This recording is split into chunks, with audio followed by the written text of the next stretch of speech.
آپ کا معاشی بجٹ ریکارڈز رہے ہیں، آپ کے جو سامنے زمینی حقائق ہیں آپ اس سے اندازہ لگا لیں، تو آپ اندازہ لگائیں گے تو 10 سال میں کچھ نہیں ہوا، تباہی اور دیوالیہ کے علاوہ کچھ بھی نہیں ہوا۔ ثاقب صاحب، یہ 29 کے الیکشن کو کیسے دیکھ رہے ہیں آپ؟ اس دفعہ قومی اسمبلی کا الیکشن لڑ رہے ہیں، جی، مقابلہ بھی ٹف ہوگا، دوڑ دھوپ بھی زیادہ ہوگی۔ مقابلے کوئی بھی آسان نہیں ہوتے، سارے ٹف ہوتے ہیں۔ ایڈوانٹیج میرا یہ ہے کہ میرے ساتھ یہ ایک ہوتا رہا ہے کہ 3 الیکشنز میں نے کیے اور تینوں الیکشنز میں جو ہے نا میرے پاس حلقہ بدل گیا تھا، ہر 3 الیکشن میں حلقہ اس بار بھی ویسے ہوا، ہاں اس دفعہ بھی ایسے ہی ہوا۔ لیکن جو ایڈوانٹیج اس میں یہ ہوا کہ وہ حلقوں میں رہ چکا ہوں، اور جو کچھ حلقہ میرے والد صاحب کے ساتھ تھا، PK7 اس وقت فرنٹیئر 7 اس کو کہتے تھے، اس وقت ہمارا حلقہ تھا، وہ بھی تھا، تو وہ سارے حلقے ملا کے جو ہے نا ابھی تک 70-80% تو وہ NA ہو گیا، تو یہ ایک ایڈوانٹیج ہو گئی ہے اور اسے آسانی بھی پیدا ہوگی۔ دوسری بات یہ ہے کہ ماشاءاللہ میرے ساتھ جو میرا ٹیم ہے اس میں خوشدل خان صاحب ہیں، کافی مضبوط ہیں، PK76 سے ارباب عثمان صاحب ہیں، ان کے والد صاحب آپ کو پتہ ہے ارباب عریف جان صاحب اس علاقے سے کافی دفعہ ہوئے، ہمارے بڑے تھے، وہ PK75 سے ہیں۔ اس طرح ارباب العیار صاحب ہیں ہمارے، جو ارباب انعام خان کے وہ تھے بھتیجے، اور ہدایت اللہ جی صاحب کے جو ڈاکٹر نوید ہے، تو مجھے ٹیم بھی اچھی مل گئی ہے، تو اس کی وجہ سے جب آپ کی ٹیم اچھی ہو وہ ہے۔ اور سب سے بڑی بات یہ کہ اس دفعہ ہمیں رسپانس بہت اچھا مل رہا ہے، جہاں پر بھی نئے علاقوں میں بھی جب ہم جاتے ہیں تو وہاں پر اللہ تعالیٰ آپ کے ساتھ سب کی عزت کرے، ہمیں بہت اچھا پازیٹیو رسپانس مل رہا ہے، تو امید ہے کہ انشاءاللہ تعالیٰ وی فیل، ہمیں یہ اطمینان ہے کہ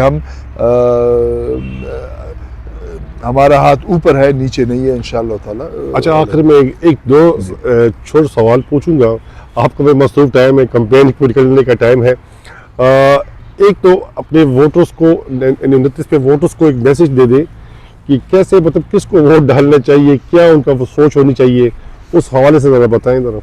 دیکھیں، میں 29 کے ووٹروں کو خالی وہ نہیں کروں گا، میسج نہیں دوں گا، پیغام نہیں دوں گا، میں سب ووٹروں کو پیغام دوں گا۔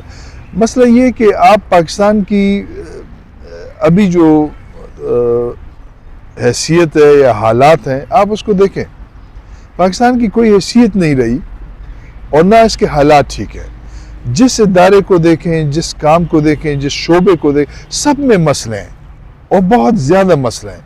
پاکستان کے ووٹروں کو اور ہمارے ووٹروں کو ابھی یہ فیصلہ کرنا پڑے گا کہ وہ کس سمت جانا چاہتے ہیں۔ اسی طرح رہنا چاہتے ہیں جس طرح ابھی ہے تو بس ٹھیک ہے، جس طرح پہلے ووٹنگ کرتے رہے ہیں اس طرح کریں، مطلب رہو اسی طرح۔ ہاں، لیکن اگر انہوں نے اپنا مستقبل کو روشن کرنا ہے تو انہوں نے سوچ کے ووٹ دینا ہے، سوچ کے ووٹ دینا ہے۔ اور سوچ کے ووٹ کس طرح دینا ہے؟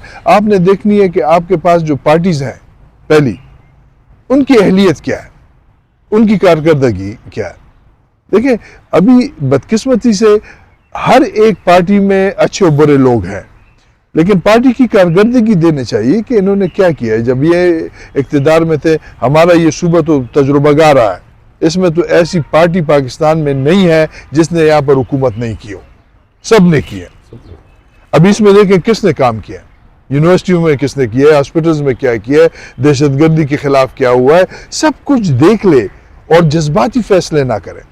اور اس طرح اپنے کینڈیڈیٹ کی بھی دیکھ لیں کہ ان کی اہلیت کیا ہے، یہ کیوں الیکشن کر رہے ہیں، یہ کیوں الیکشن کر رہے ہیں، یہ خدمت کے جذبے کے ساتھ کر رہے ہیں، اپنی عزت کے لیے کر رہے ہیں، یا یہ جو ہے نا کاروبار کے لیے آئے ہوئے ہیں کہ کروڑ روپے لگائیں گے اور 10 کروڑ یا 40 کروڑ کمائیں گے، اس کے لیے کہ ہمارے پاس تو بدقسمتی یہ ہے کہ کوئی بھی 5 سال اپنے مستقبل ایک پارٹی کو یا ایک آدمی کو، MNA کو یا MPA کو حوالہ کرنے جا رہا ہوتا ہے اور سوچ نہیں رکھتا کہ اس کا بیک گراؤنڈ کیا ہے، اس نے پہلے حکومت کی ہے نہیں کی ہے، یہ کس جگہ کہاں سے پیسے کما رہا ہے، حلال کی کما رہا ہے، حرام کی کما رہا ہے۔ یہ چیزیں اگر آپ نہیں سوچیں گے تو پاکستان ترقی نہیں کرے گا۔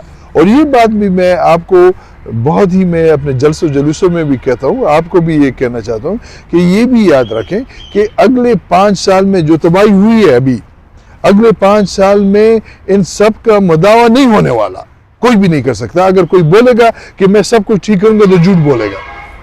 لیکن ایک صحیح سمت پہ تو روانہ ہونا چاہیے. کوشش تو کی جائے گی. ایک سمت پہ تو روانہ ہو جائے کہ تاکہ اگر 5 سال نہ ہو تو 10 سال بعد ہی ہمارے حالات ٹھیک ہو جائے، 15 سال بعد ہی حالات ٹھیک ہو جائے.